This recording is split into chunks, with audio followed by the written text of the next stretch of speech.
sige, dahil ito ay request ng aking pinsan. Happy birthday. Thank you, Ima. Pero ito, yung title ay medyo may pagkaano malungkot, pero alam nyo ata ito. Pero mahal na mahal ka namin Hindi kailangan bukas ka mahalin Kanta lang to. Kay hirap pala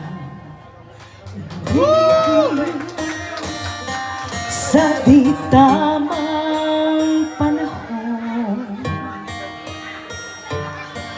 kung bakit ngayon ko lang natagpuan ang isang katulad mo.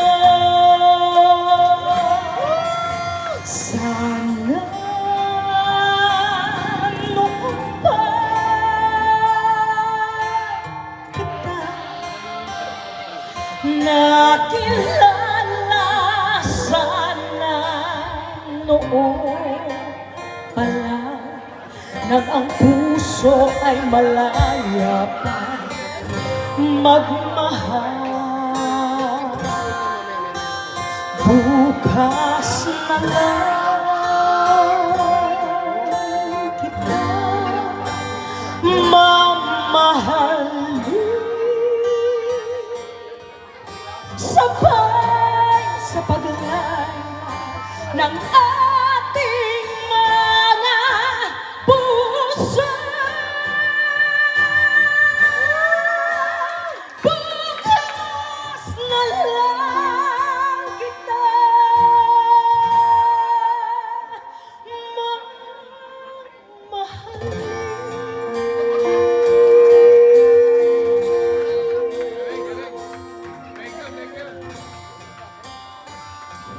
ikaw ang kasunod, ang birthday celebrator.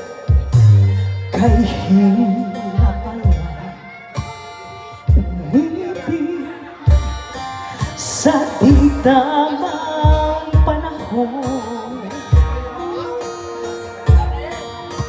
kung bakit inikot-ikot pa yung saksak